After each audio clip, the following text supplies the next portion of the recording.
duhun so ke zaki jini. Assalamu alaikum jama'a, barkanmu da warhaka, barkanmu da sake saduwa a cikin wannan shirin na nishadin masoya. A yau muna tare da wata baƙuwa wadda za ta gabatar muku da kanta, tare da ni Maimuna Aminu Abba daga Arewa Royal Star TV.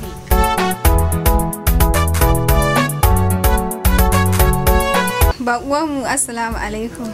Aminu alaikum assalam. Masu kallon mu za su zo ki gabatar mana da sunanki. To sunana Aisha AA Bakori.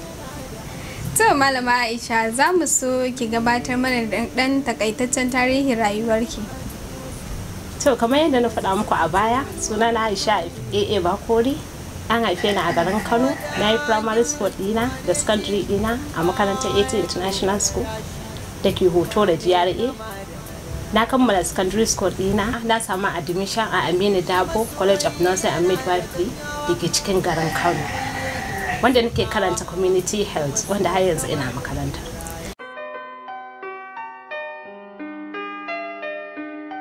La la la la la la, Sone, Sone, Sone, Sone. To ga ki a cikin shirin nishadin masoya. Shin ko za ki iya ba mu ɗan takaitaccen tarihin soyayyar da kika yi? Na san an sha gwagwarmaya a soyayya. Mai kwaɗayi shi ya san gidan mai rowa, shi ya sa na sauka gidanka domin na nuna wa kowa ina kwaɗayin ƙaunarka. Haka ne saututa ne na kamu dole. Ai ban sha wata wahala a soyayya ba, kasancewar saurayi ƙwaya ɗaya shi nake so, a kansa na son so, kuma shi nake tare da shi har yanzu. Kin ga ko ba zan ce na sha gwagwarmaya a soyayya ba. Na gane ƙaunar ka ta mini rasa, ta sani na gigita. Shin a cikin abin da ya shafi soyayya, me ya fi burge ki a soyayya? To gaskiya abin da fi burge na a soyayya yanayin yadda shi wanda yake so na nake son shi ya mayar da damuwata ta zama tashi, kuma yana bani kulawa yadda ya kamata, kuma ni ma a nawa bangaren ina yi masa biyayya yadda budurwa ke wa saurayinta.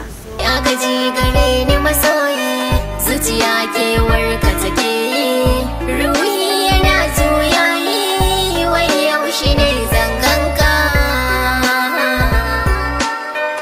Shin me ya fi bata miki rai a cikin abin da ya shafi soyayya?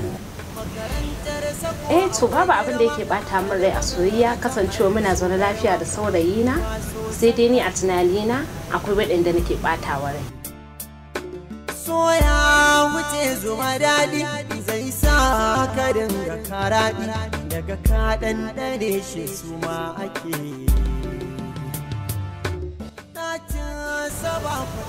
Kamar ya kenan?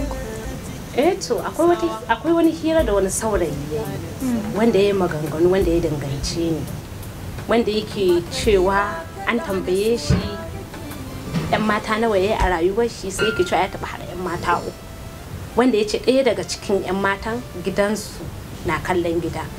Ni kuma a tunanina da nazarin da na yi, wannan gidan a gidanmu ne inda yake kallon gidan nasu. Kina nufin cewa da ke yake magana direct ko kuma hasashen shi ne ya kano hakan? Na san da ni yake saboda tun ina 'yan karama yake sona.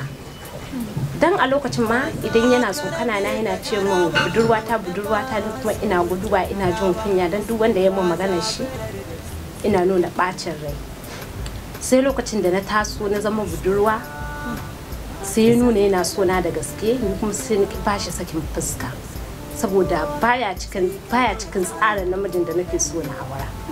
Amma shi ya fito ya ce wai ni ina son shi, shi zuciyar shi ba ta tare da ni zuciyata ce take tare da shi.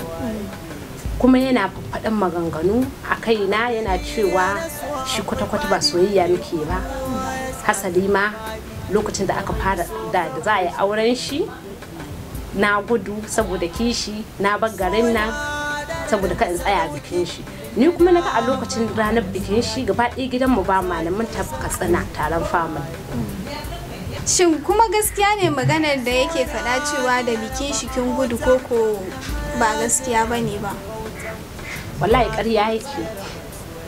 Ƙarya yake. Asali ma gaba ɗaya gidanmu mu ba ma nan lokacin bikin shi mun tafi taron family gaba ɗayan mu ba ma iya ni kaɗai bace gaba ɗayan yan gidan mu.